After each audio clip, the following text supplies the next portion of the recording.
퇴직금 2억은 35세 여자에게 넘어갔습니다. 집도 잃고 월세 30만 원 고시원으로 쫓겨났죠.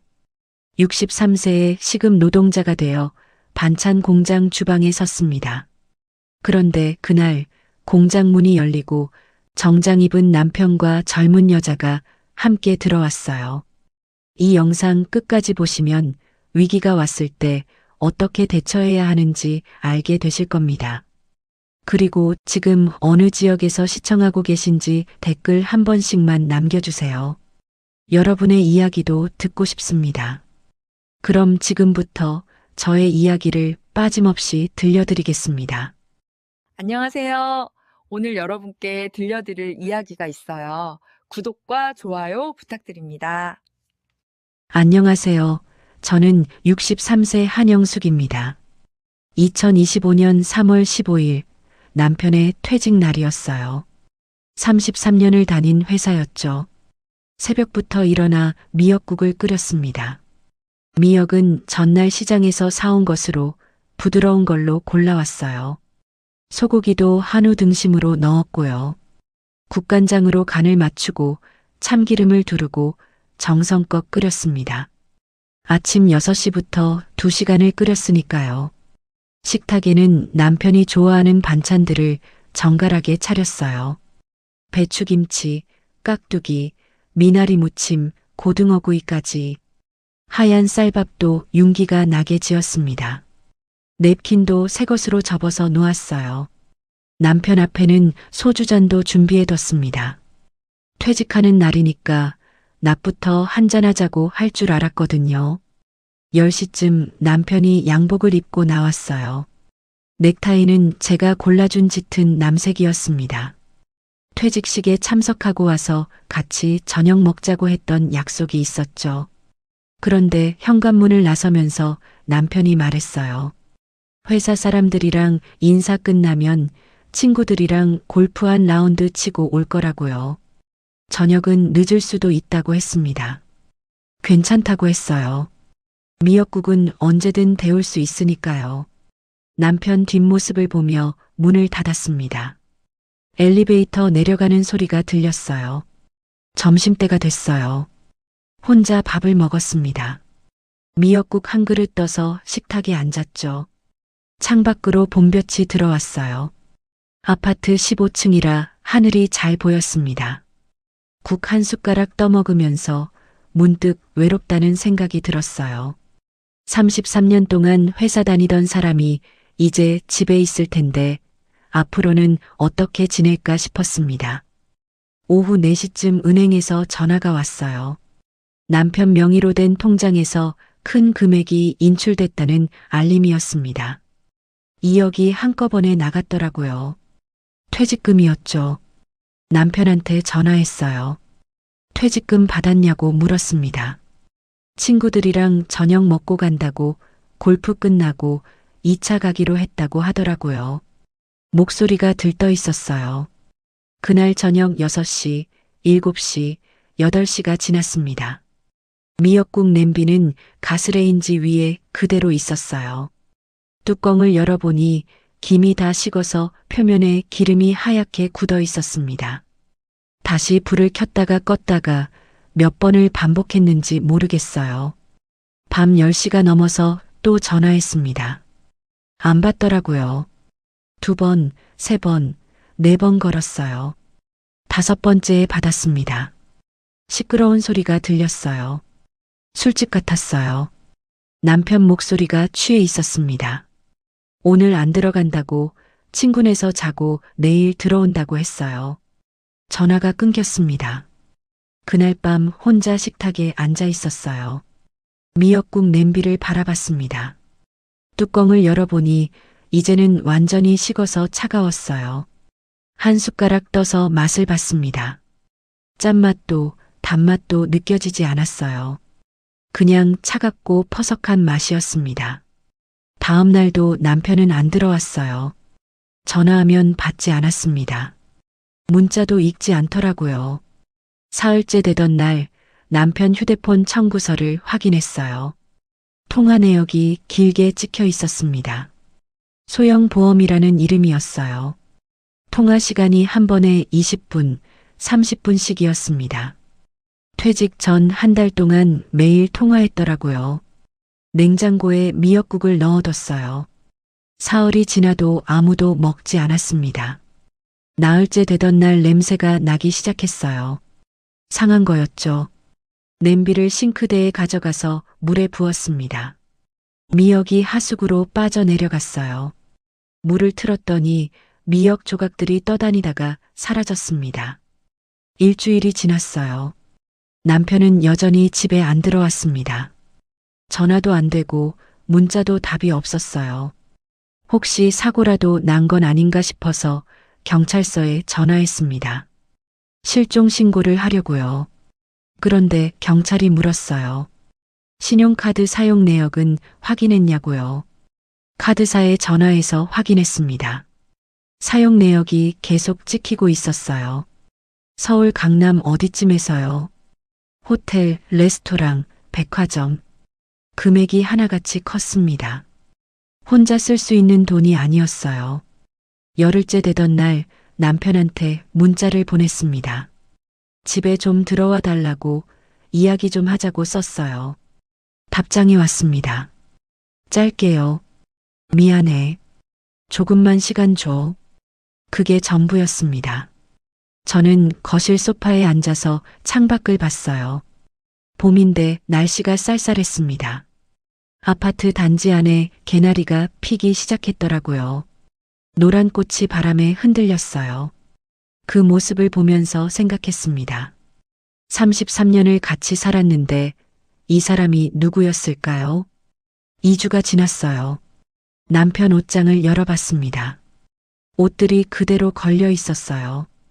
양복, 와이셔츠, 넥타이들. 손으로 만져봤습니다. 남편 냄새가 났어요. 옷장 서랍을 하나씩 열어봤습니다. 양말, 속옷, 벨트들. 다 제가 사준 것들이었어요. 화장대 서랍도 열어봤습니다. 남편이 아끼던 시계가 없었어요.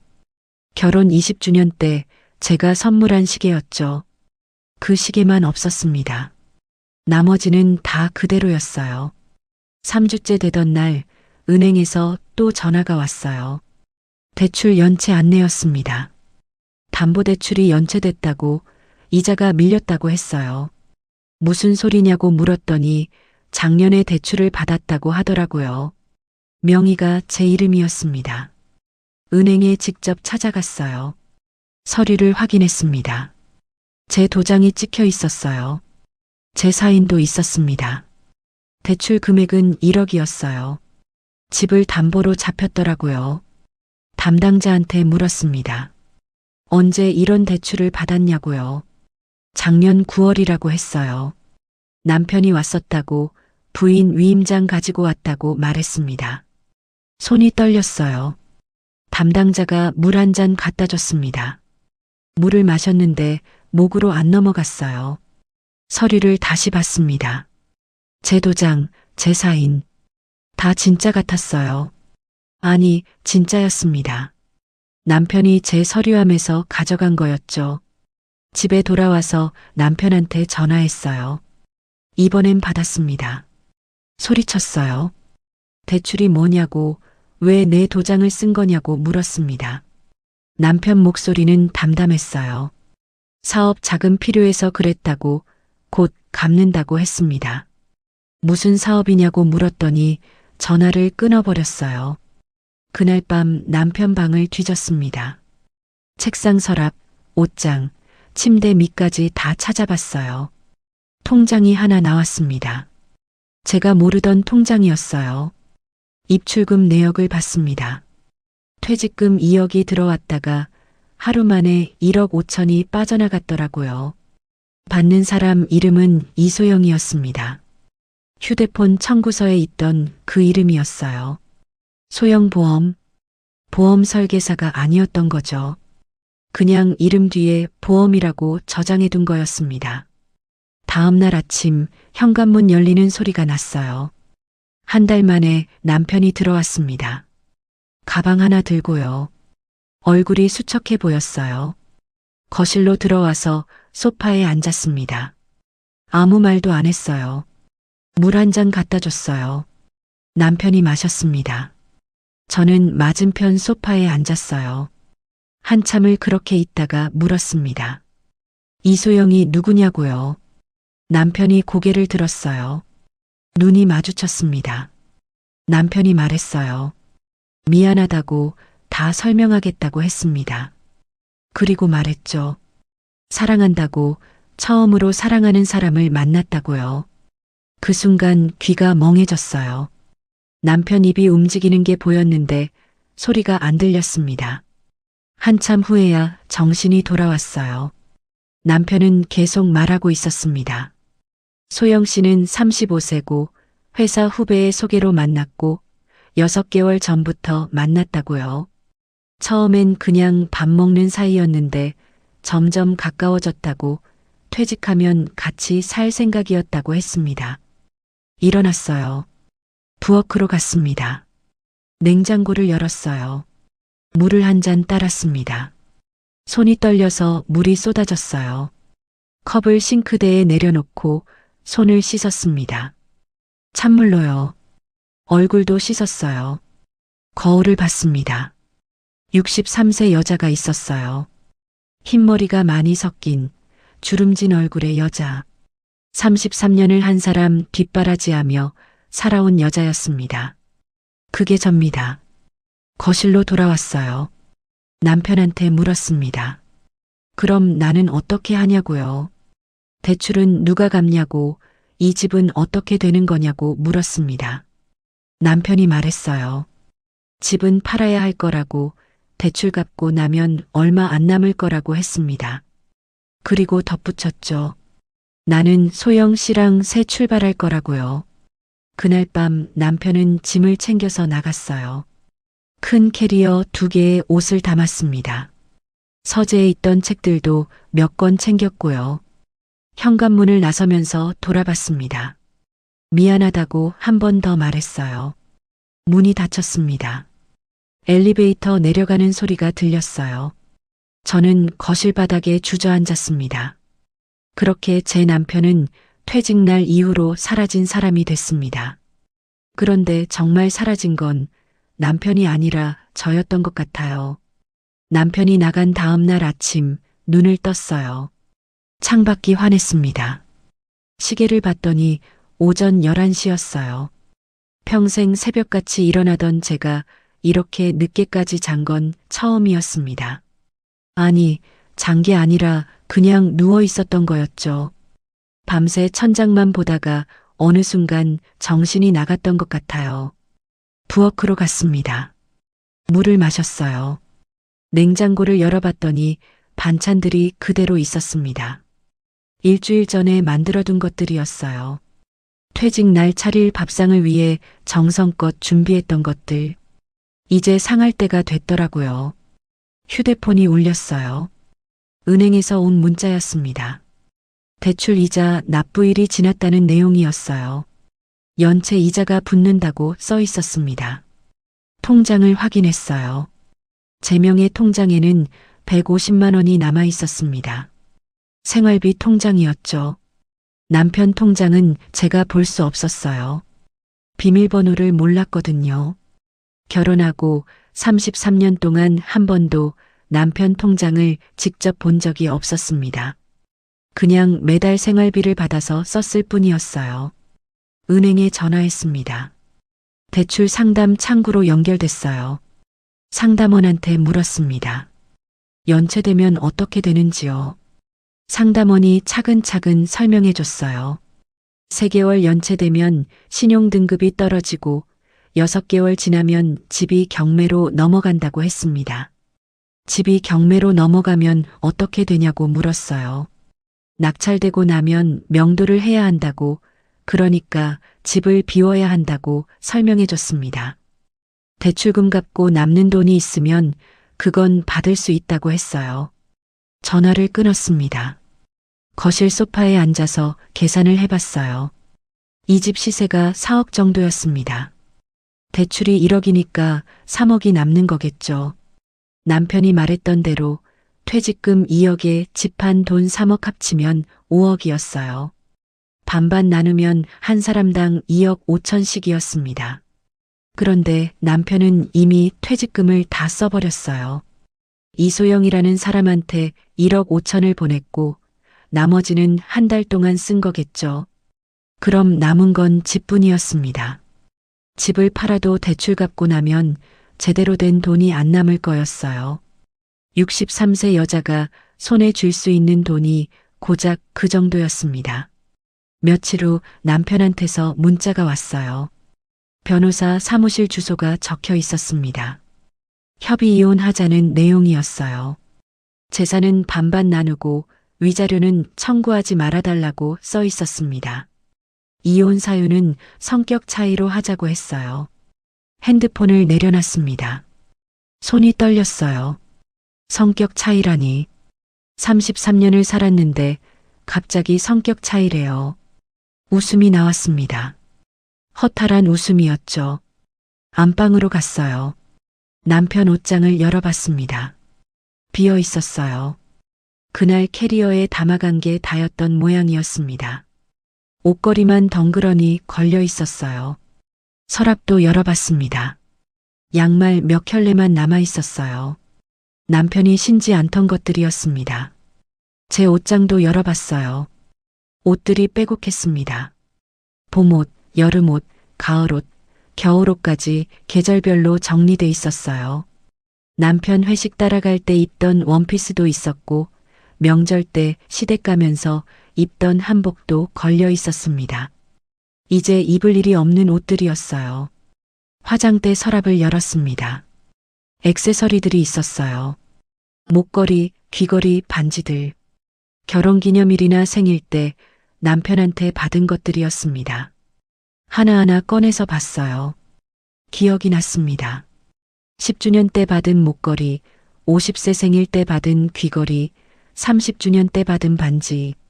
제일 안쪽에 작은 벨벳 상자가 있었어요. 열어봤습니다. 결혼 반지였어요. 남편 것과 제 것 두 개가 나란히 놓여 있었습니다. 남편 반지를 꺼내봤어요. 안쪽에 새겨진 날짜가 보였습니다. 1992년 4월 18일. 결혼식 날이었죠. 반지를 손에 쥐고 앉아 있었어요. 33년 전 그날이 생각났습니다. 29살 신부였던 제가 32 신랑이었던 남편과 손을 잡고 식장에 들어섰던 날, 하객들이 박수를 쳤었어요. 행복했습니다. 정말 행복했어요. 지금 손에 든 반지가 무겁게 느껴졌습니다. 일주일이 지났어요. 은행에서 또 전화가 왔습니다. 이번엔 직접 방문해 달라는 내용이었어요. 상담이 필요하다고 했습니다. 은행에 갔어요. 대출 담당 팀장이 저를 맞았습니다. 작은 상담실로 안내받았어요. 팀장이 서류를 펼쳐 보이며 설명했습니다. 현재 연체 상황, 앞으로의 납부 일정, 만약 계속 연체되면 어떻게 되는지요. 집을 팔아야 한다고 말했어요. 팀장이 고개를 끄덕였습니다. 그게 가장 좋은 방법이라고 했어요. 하지만 지금은 시장 상황이 안 좋아서 빨리 팔기는 힘들 거라고 덧붙였습니다. 집값이 계속 떨어지고 있다고 했어요. 몇 개월 안에 팔 수 있겠냐고 물었어요. 팀장이 잠시 생각하더니 말했습니다. 빨라도 석 달, 보통은 반년 정도 걸린다고요. 그 기간 동안 이자는 계속 나간다고 했습니다. 그럼 이자는 누가 내느냐고 물었어요. 팀장이 저를 봤습니다. 명의자가 내셔야 한다고, 그러니까 제가 내야 한다고 말했어요. 한 달에 얼마냐고 물었습니다. 원금 1억에 이자율 연 5%면 월 이자가 40만 원 정도라고 계산해 줬어요. 거기에 연체 이자까지 붙으면 더 나온다고 했습니다. 통장에 남은 돈은 150만 원이었어요. 석 달이면 120만 원이 이자로 나갑니다. 생활비는 한 달에 얼마나 드느냐고 팀장이 물었어요. 대답할 수가 없었습니다. 계산해 본 적이 없었거든요. 은행을 나왔어요. 버스를 타고 집으로 왔습니다. 아파트 단지 입구에서 내렸는데 발이 안 떨어지더라고요. 집에 들어가기가 싫었어요. 동네를 걸었습니다. 오후 3시쯤이었어요. 골목을 지나 시장 쪽으로 갔습니다. 채소 가게, 정육점, 생선 가게를 지나쳤어요. 전에는 매일같이 들렀던 곳들이었습니다. 이제는 그냥 지나칠 뿐이었어요. 슈퍼마켓 앞을 지나는데 아는 사람이 보였어요. 아파트 같은 동에 사는 아주머니였습니다. 장을 보고 나오는 길이었죠. 저를 보더니 반갑게 손을 흔들었어요. 다가왔습니다. 요새 안 보였다고 어디 아프냐고 물었어요. 괜찮다고 했습니다. 아주머니가 말했어요. 남편분 퇴직했다며 축하한다고 했습니다. 이제 부부가 같이 시간 보낼 수 있겠다고 부럽다고 말했어요. 고맙다고 했습니다. 아주머니가 장바구니를 들고 갔어요. 뒷모습을 보며 서 있었습니다. 슈퍼에 들어갔어요. 물건들 사이를 걸었습니다. 라면, 햇반, 김치, 계란. 하나씩 집어들고 가격표를 봤어요. 계산을 했습니다. 한 달에 얼마나 들까요? 하루 세 끼를 다 집에서 해먹는다면요. 계산대로 갔습니다. 물건을 내려놓고 계산을 기다렸어요. 앞에 손님이 계산하는 걸 보면서 생각했습니다. 63세부터 다시 시작해야 하는 인생의 계산법을요. 일자리를 구해야 했어요. 돈을 벌어야 했습니다. 이자를 내고 생활비를 벌고 앞으로 살아갈 집을 구해야 했어요. 계산이 끝났습니다. 10,000원이 나왔어요. 카드를 내밀었는데 손이 떨렸습니다. 계산대 직원이 카드를 받아 찍었어요. 영수증을 건네줬습니다. 슈퍼를 나왔어요. 봉투를 들고 걸었습니다. 무거웠어요. 봉투가 아니라 제 인생이 무거웠던 것 같습니다. 집에 와서 봉투를 식탁에 내려놨어요. 물건을 하나씩 꺼내 냉장고에 넣었습니다. 라면은 찬장에 넣었어요. 계란은 냉장고 문 쪽에 놓았습니다. 컴퓨터를 켰어요. 포털 사이트에 들어가서 검색했습니다. 60대 여성 일자리. 검색 결과가 나왔어요. 요양보호사, 가사도우미, 식당 보조, 청소원. 하나씩 클릭해서 봤습니다. 급여는 최저시급이었어요. 한 달에 180만 원 정도였습니다. 이자 40만 원 내고 생활비 쓰고 나면 남는 게 없었어요. 며칠 후 변호사 사무실에서 전화가 왔어요. 남편이 이혼 서류를 접수했다고 알려줬습니다. 방문해서 상담받으라고 했어요. 변호사 사무실에 갔습니다. 젊은 변호사가 저를 맞았어요. 서류를 보여줬습니다. 이혼 사유는 성격 차이, 재산 분할은 반반, 위자료는 청구하지 않는다는 내용이었어요. 동의할 수 없다고 말했어요. 변호사가 물었습니다. 어느 부분이 문제냐고요? 전부라고 대답했어요. 성격 차이가 아니라 남편의 외도고 재산 분할도 공정하지 않고 위자료는 당연히 받아야 한다고 말했습니다. 변호사가 고개를 끄덕였어요. 그럼 재판으로 가야 한다고 했습니다. 시간이 오래 걸린다고 비용도 많이 든다고 덧붙였어요. 변호사 선임 비용만 1,000만 원 정도라고 했습니다. 돈이 없다고 말했어요. 통장에 150만 원밖에 없다고 했습니다. 변호사가 잠시 생각하더니 물었어요. 법률구조공단에 신청해 보겠냐고요. 법률구조공단이 뭐냐고 물었습니다. 변호사가 설명해 줬어요. 경제적으로 어려운 사람한테 무료로 법률 지원을 해주는 곳이라고 했습니다. 소득과 재산을 심사한다고 했어요. 신청하고 싶다고 말했어요. 변호사가 서류를 챙겨줬습니다. 법률구조공단 주소를 적어줬어요. 사무실을 나왔습니다. 엘리베이터를 타고 내려왔어요. 로비를 지나 밖으로 나왔습니다. 하늘이 흐렸어요. 비가 올 것 같았습니다. 그날 저녁집에서 라면을 끓여 먹었어요. 계란을 하나 넣었습니다. 혼자 먹으니 맛이 없었어요. 그래도 다 먹었습니다. 남기면 아까웠거든요. 설거지를 하고 거실로 나왔어요. TV를 켰습니다. 뉴스가 나왔어요. 경제 뉴스였습니다. 부동산 시장이 얼어붙었다는 내용이었어요. 집이 안 팔린다고 했습니다. TV를 껐어요. 조용해졌습니다. 시계 소리만 들렸어요. 째깍째깍 규칙적으로 울렸습니다. 창밖을 봤어요. 아파트 불빛이 하나둘 켜지기 시작했습니다. 저녁 준비하는 집들이겠죠. 가족들이 모여 밥을 먹고 있을 거였어요. 저는 혼자였습니다. 그런데 이상하게도 두렵지는 않았어요. 오히려 무언가 새로 시작해야 한다는 생각이 들었습니다. 슈퍼 계산대 옆에 서 있을 때 깨달았던 거였어요. 이제부터는 제가 직접 계산하고, 직접 벌고, 직접 살아가야 한다는 거요.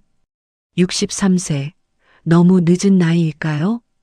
경매 낙찰 통지서를 받은 날이었습니다. 3개월 동안 집을 팔려고 했지만 안 팔렸어요.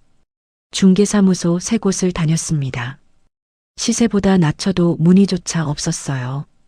결국 은행에서 경매를 진행했고 시세의 70%에 낙찰됐습니다. 명도 기한은 한 달이었어요. 짐을 쌌습니다. 33년 살았던 집이었는데 정작 챙길 건 많지 않았어요. 옷 몇 벌, 사진 앨범 몇 권, 책 몇 권, 캐리어 2개에 다 들어갔습니다. 가전제품이며 가구들은 다 두고 나왔어요. 가져갈 곳이 없었거든요. 고시원을 알아봤습니다. 월세 30만 원짜리였어요. 역 근처라 접근성은 좋았습니다. 보증금은 10만 원이었어요. 첫 달 월세까지 합쳐서 40만 원을 냈습니다. 건물 3층이었어요. 복도가 좁았습니다. 형광등이 깜빡거렸어요. 복도 끝방이 제 방이었습니다. 문을 열었어요. 2평 정도 됐습니다. 침대가 하나 있었어요. 책상이 하나 있었고 작은 옷장이 하나 있었습니다. 창문은 없었어요. 환풍기만 천장에 달려 있었습니다. 짐을 들고 들어갔어요. 캐리어를 방 한쪽에 세웠습니다. 침대에 앉아봤어요. 삐걱거렸습니다.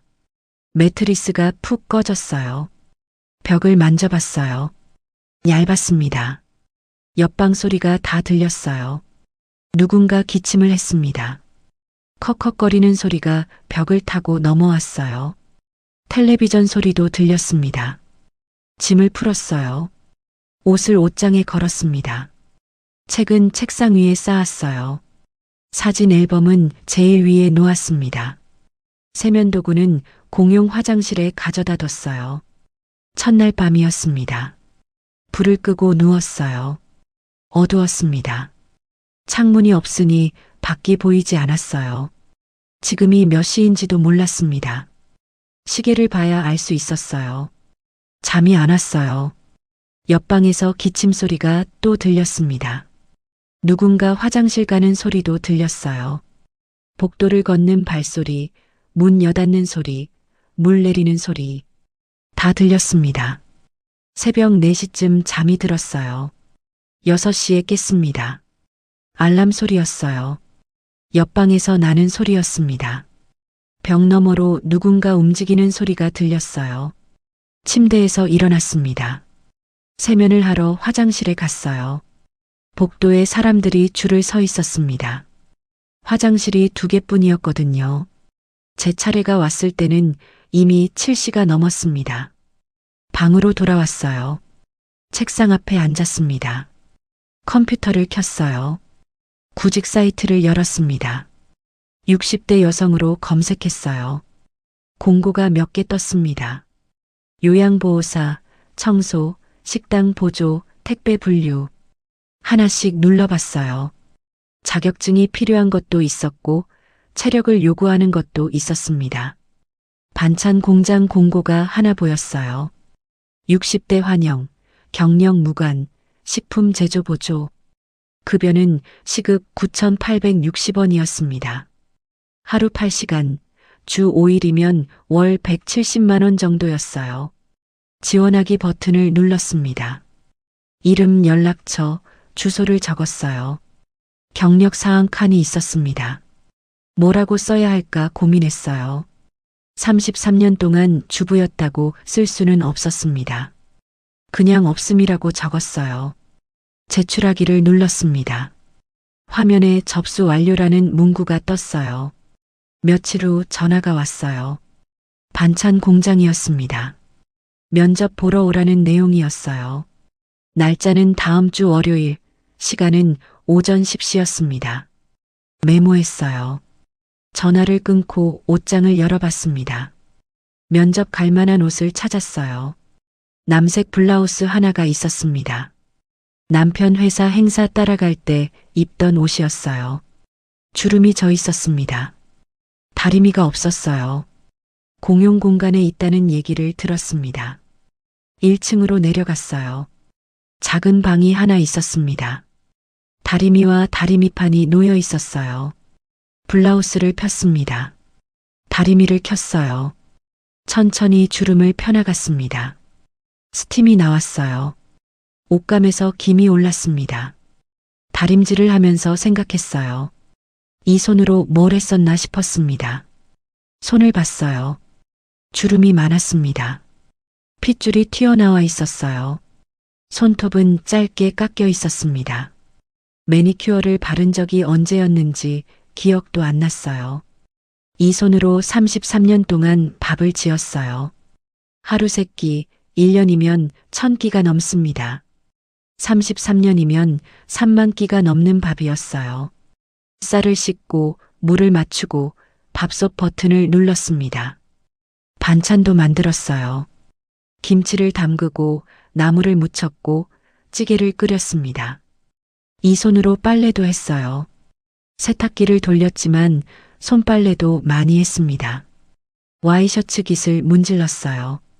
양말을 삶았습니다. 빨래를 널고 개고 정리했어요. 이 손으로 청소도 했습니다. 걸레질을 하고 진공 청소기를 돌리고 화장실을 닦았어요. 유리창을 닦고 베란다를 쓸었습니다. 이 손으로 남편을 돌봤어요. 넥타이를 매줬습니다. 구두를 닦아줬어요.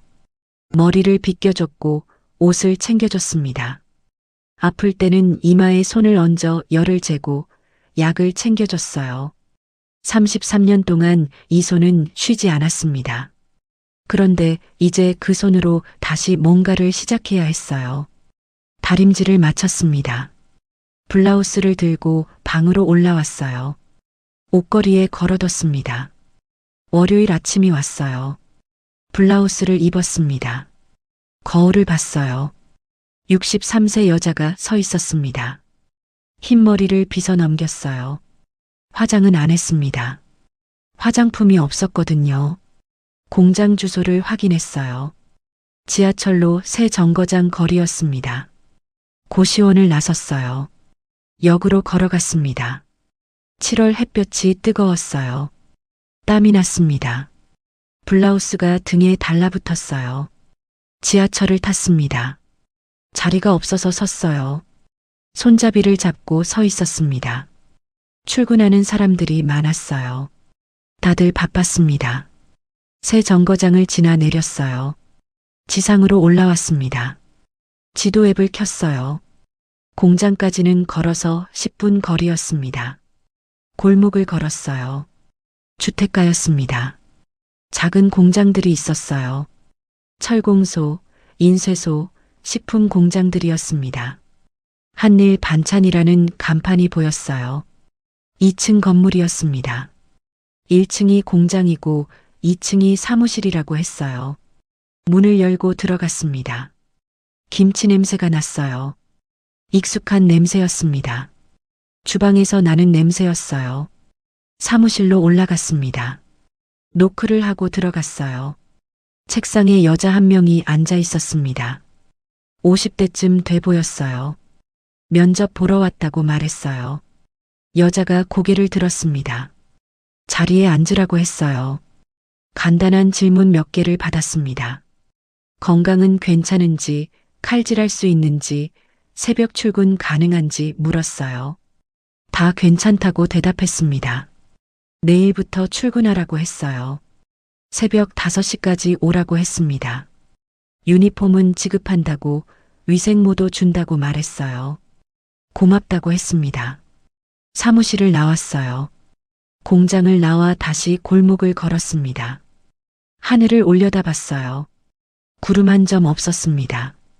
63세에 다시 시작하는 일이었어요. 창문 없는 방에서 나와 김치 냄새 나는 공장으로 출근하게 됐습니다. 그런데 이상했어요. 두렵기보다는 오히려 다시 살아있다는 느낌이 들었거든요. 첫 출근 날 새벽 4시에 일어났어요. 고시원 방은 여전히 어두웠습니다. 창문이 없으니 밖이 밝은지 알 수가 없었어요. 세수를 하고 작업복을 챙겼습니다. 새벽 공기가 차가웠어요. 지하철 첫 차를 타고 공장으로 향했습니다. 4시 50분에 도착했어요. 주방으로 들어가니 김치 냄새가 확 밀려왔습니다. 익숙한 냄새인데도 코가 찡했어요. 탈의실에서 유니폼을 갈아입고 위생모를 썼습니다. 거울을 봤어요. 낯선 제 모습이 보였습니다. 조장이 오늘 할 일을 설명해 줬어요. 깍두기 담그기였습니다. 물을 1.5cm 크기로 깍둑 썰기하고 양념을 버무리고 용기에 담는 작업이라고 했어요. 칼을 잡았습니다. 처음엔 손이 떨렸어요. 칼질이 어색했습니다. 천천히 속도를 찾아갔어요.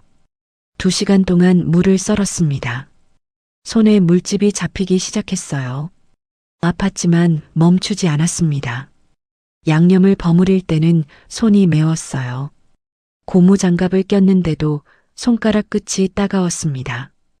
용기에 담고 스티커를 붙였어요. 날짜와 유통기한을 적었습니다.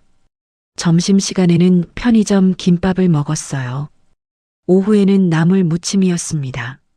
시금치, 콩나물, 고사리를 삶아서 무쳤어요. 이건 33년 동안 해온 일이었습니다. 손이 자동으로 움직였어요. 조장이 솜씨가 좋다고 했습니다. 괜히 기분이 좋아졌어요. 5시에 퇴근했습니다. 고시원에 돌아와 손을 봤어요. 물집이 2개 잡혀 있었습니다. 손톱 사이에 무 조각이 끼어 있었어요. 손가락이 빨갛게 부어 올랐습니다. 그렇게 첫날이 지나갔어요. 일주일이 지났습니다. 몸이 적응되기 시작했어요.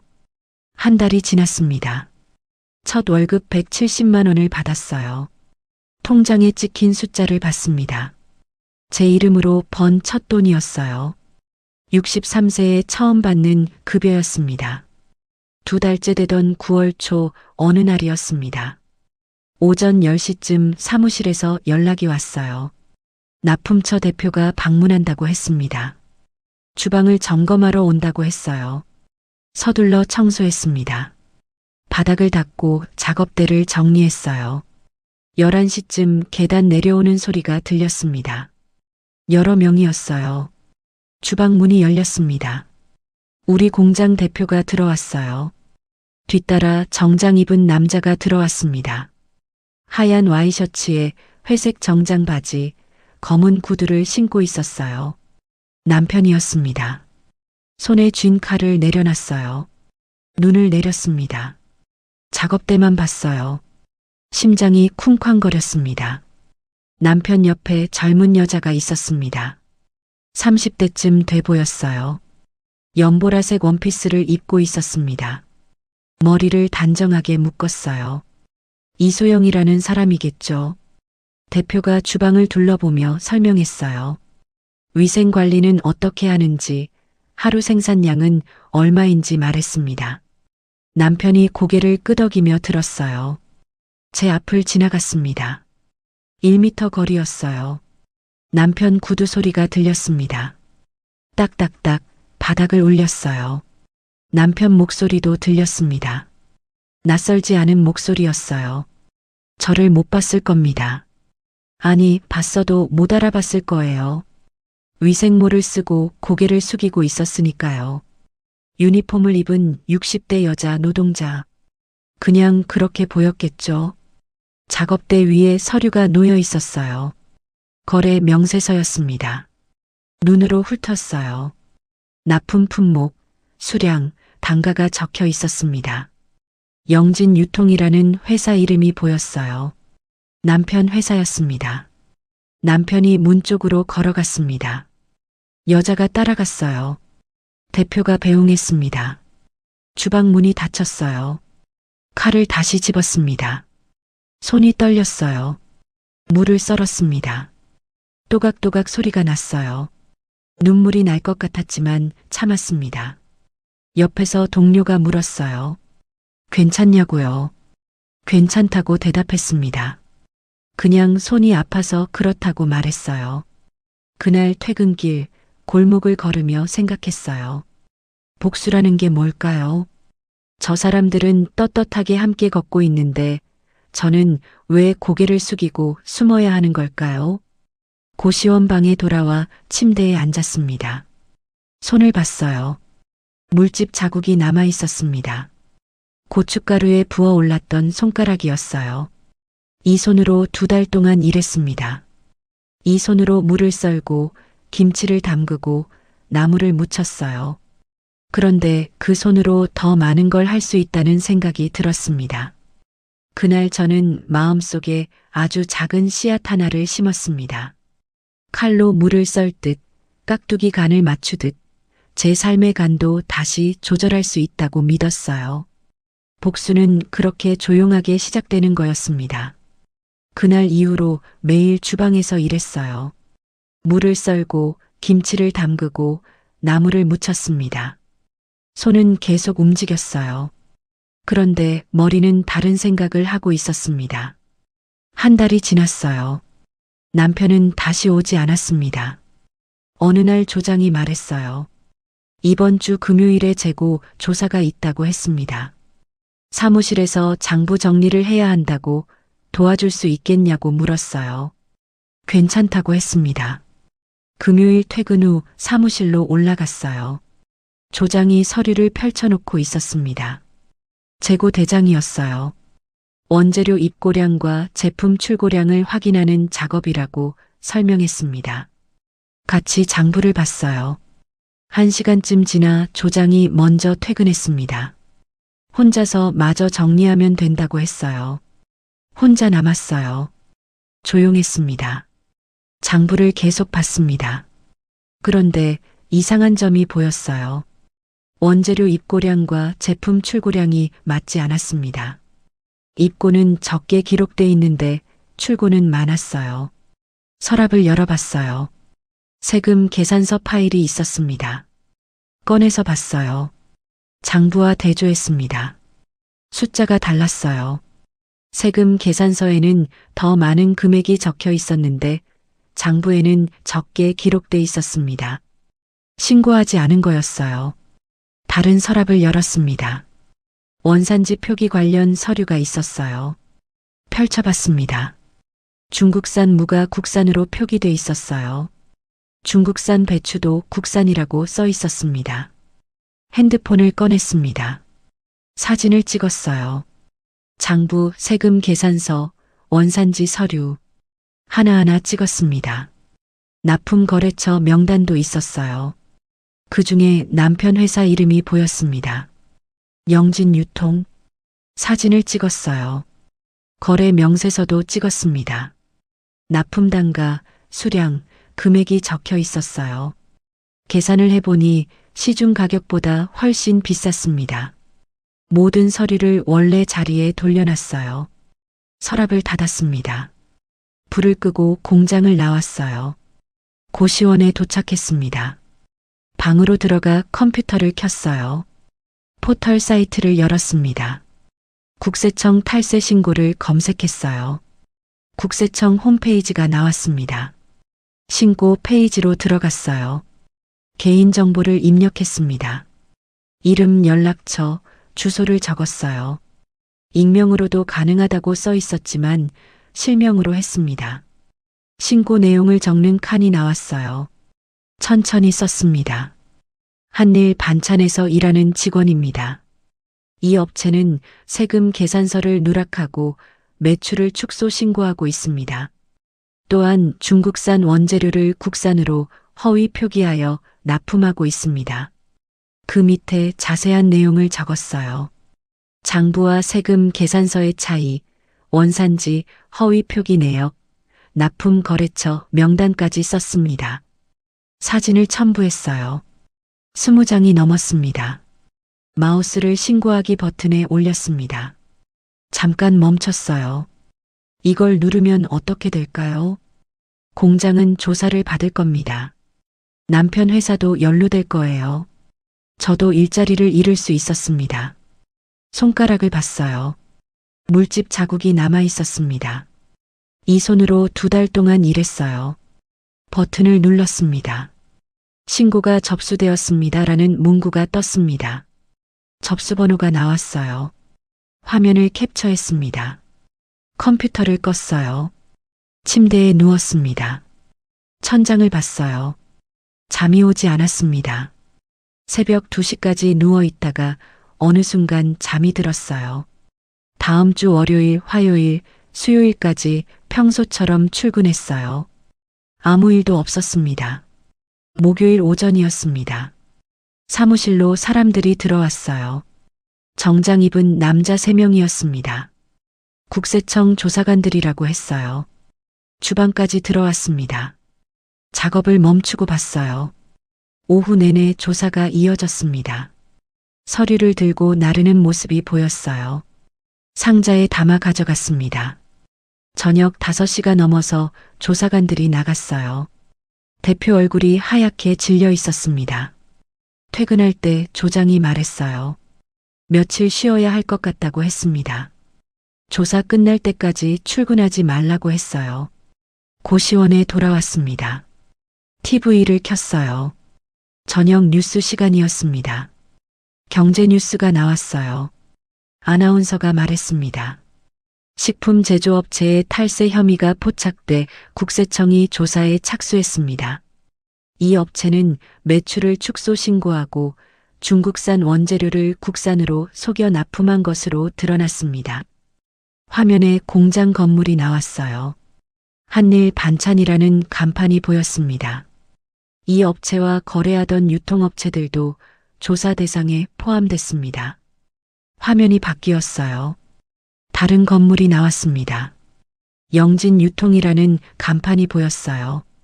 TV를 껐습니다. 방안이 조용해졌어요. 옆방 기침 소리가 들렸습니다. 누군가 복도를 걷는 소리도 들렸어요. 창문 없는 방에 혼자 앉아 있었습니다. 복수는 이렇게 조용하게 이루어지는 거였어요. 그런데 이상했습니다. 후련하기보다는 그냥 텅 빈 느낌이었거든요. 버튼 하나로 끝나는 복수였지만 제 안에서 뭔가 다른 게 시작되고 있었어요. 일주일 후 전화가 왔어요. 모르는 번호였습니다. 받았어요. 여자 목소리였습니다. 사회적 협동조합에서 일한다고 소개했어요. 한일 반찬에서 일했던 직원들을 돕고 있다고 했습니다. 만나자고 했어요. 다음 날 협동조합 사무실로 찾아갔습니다. 작은 건물 2층이었어요. 문을 열고 들어갔습니다. 20평 정도 되는 사무실이었어요. 책상 몇 개가 놓여 있었습니다. 벽에는 포스터들이 붙어 있었어요. 함께 만드는 일터, 공정한 노동. 그런 문구들이 적혀 있었습니다. 담당자가 저를 맞았어요. 40대쯤 돼 보이는 여자였습니다. 따뜻한 보리차를 내줬어요. 한일 반찬이 폐업했다고 말했어요. 국세청 조사 결과 탈세 금액이 크게 나왔다고 했습니다. 대표는 벌금을 물고 사업을 접었다고 했어요. 직원들은 다 해고됐다고 했습니다. 알고 있었어요. 조장한테 연락을 받았었거든요. 담당자가 물었어요. 앞으로 계획이 있냐고요? 없다고 대답했습니다. 일자리를 다시 찾아야 한다고 말했어요. 제한이 있다고 했습니다. 한일 반찬에서 일했던 직원들이 모여서 협동조합을 만들려고 한다고 했어요. 반찬 가게를 차릴 계획이라고 했습니다. 같이 하지 않겠냐고 물었어요. 어떻게 하는 건지 물었습니다. 담당자가 설명했어요. 협동조합은 조합원들이 함께 출자하고 운영하는 거라고 했습니다. 1인 1표로 의사결정을 한다고 했어요. 수익도 공정하게 나눈다고 했습니다. 출자금은 얼마냐고 물었어요. 1인당 100만 원이라고 했습니다. 부담스러우면 나눠서 낼 수도 있다고 덧붙였어요. 통장 잔고를 생각했습니다. 2달 일해서 모은 돈이 300만 원 정도 있었어요. 100만 원 내면 200만 원이 남았습니다. 하겠다고 말했어요. 담당자가 웃었습니다. 고맙다고 했어요. 일주일 후 조합원 모임이 있었어요. 협동조합 사무실에 모였습니다. 5명이었어요. 조장, 같이 일했던 동료 2명, 다른 공장에서 일했던 분 1명, 그리고 저였습니다. 다들 60대였어요. 담당자가 진행을 맡았습니다. 조합 이름을 정하자고 했어요. 여러 의견이 나왔습니다. 우리 반찬, 정직한 밥상, 손맛 반찬. 투표를 했어요. 손맛 반찬이 선택됐습니다. 손으로 만든다는 의미였어요. 정직하게 만든다는 뜻도 있었습니다. 가게 위치를 정했어요. 시장 안쪽에 빈 점포가 있었습니다. 10평 정도 됐어요. 월세는 80만 원이었습니다. 보증금은 500만 원이었어요. 조합원 5명이 100만 원씩 내면 딱 맞았습니다. 한 달 동안 가게를 준비했어요. 청소를 하고 페인트를 칠했습니다. 중고 냉장고와 작업대를 샀어요. 가스레인지도 설치했습니다. 간판도 달았어요. 손맛 반찬 협동조합. 파란색 글씨가 선명했습니다. 10월 초 가게가 열렸어요. 개업날 아침 일찍 나왔습니다. 가게 문을 열었어요. 깨끗하게 청소한 주방이 보였습니다. 앞치마를 둘렀어요. 위생모를 썼습니다. 조합원들이 하나둘 들어왔어요. 다들 웃고 있었습니다. 김치를 담갔어요. 나물을 무쳤습니다. 조림을 만들었어요. 각자 잘하는 반찬을 만들었습니다. 조장은 장아찌를, 동료 한 분은 젓갈을, 다른 분은 전을 부쳤어요. 오전 10시에 문을 열었습니다. 손님이 들어왔어요. 시장에서 장 보는 아주머니였습니다. 김치 1kg를 샀어요. 다음 손님이 들어왔습니다. 나물 3가지를 샀어요. 점심때까지 손님이 계속 왔습니다. 저녁 5시에 문을 닫았어요. 매출을 계산했습니다. 35만 원이었어요. 첫날 치고는 괜찮았습니다. 가게를 나서는데 조장이 뭔가를 건넸습니다. 작은 상자였어요. 열어보라고 했어요. 명함이었습니다. 손맛 반찬 협동조합 조합원 한영숙. 제 이름이 박혀 있었어요. 전화번호도 적혀 있었습니다. 명함을 만져봤어요. 매끈했습니다. 제 이름이 선명하게 찍혀 있었어요. 눈물이 났습니다. 조장이 등을 토닥여줬어요. 괜찮다고 했습니다. 63세에 처음 받은 명함이었어요. 2달이 지났어요. 가게가 자리를 잡아갔습니다. 단골 손님들이 생겼어요. 매일 오시는 분들도 있었습니다. 맛있다고 말씀해 주셨어요. 월세를 내고도 수익이 남았습니다. 조합원들과 공정하게 나눴어요. 어느 토요일 오후였습니다. 시장이 붐볐어요. 주말이라 사람이 많았습니다. 가게 앞을 지나가는 사람이 보였어요. 남편이었습니다. 여자와 함께였어요. 이소영이라는 사람이었겠죠. 장을 보러 온 모양이었습니다. 장바구니를 들고 있었어요. 제 가게 앞을 지나갔습니다. 가까웠어요.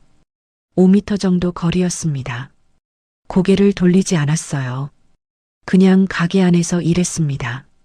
나물을 담았어요. 손님한테 건넸습니다. 계산을 받았어요. 남편이 지나갔습니다. 뒷모습이 보였어요. 여자와 나란히 걸어가더니 모퉁이를 돌았습니다. 사라졌어요. 조장이 물었습니다. 아는 사람이냐고요? 아니라고 대답했어요. 모르는 사람이라고 했습니다. 정말 몰랐어요. 이제는요. 그날 저녁 가게 문을 닫았습니다. 매출을 계산하고 정리를 했어요. 조합원들과 함께 퇴근했습니다. 시장 골목을 걸었어요. 저녁 공기가 선선했습니다. 10월이었어요. 단풍이 물들기 시작했습니다. 고시원으로 돌아왔어요. 방문을 열고 들어갔습니다. 여전히 좁았어요. 여전히 창문이 없었습니다. 그런데 이제는 괜찮았어요. 손을 봤습니다. 물집 자국이 남아 있었어요. 굳은 살이 박혔습니다. 63년을 살아온 손이었어요. 이 손으로 33년 동안 남의 밥상을 차렸습니다. 이제 이 손으로 제 밥상을 차립니다. 복수는 끝이었어요. 다시 일어서는 건 시작이었습니다. 여러분께 묻고 싶어요. 배신당하고 나서, 무너지고 나서 다시 시작할 용기를 어디서 찾으셨나요? 저는 제 손에서 찾았습니다. 여러분의 손은 지금 무엇을 하고 계신가요? 그 손으로 여러분만의 밥상을 차릴 수 있다면 나이는 숫자에 불과하다고 저는 믿습니다. 63세에 시작한 제 인생이 지금도 계속되고 있듯이요. 여러분도 할 수 있습니다. 아직 늦지 않았어요.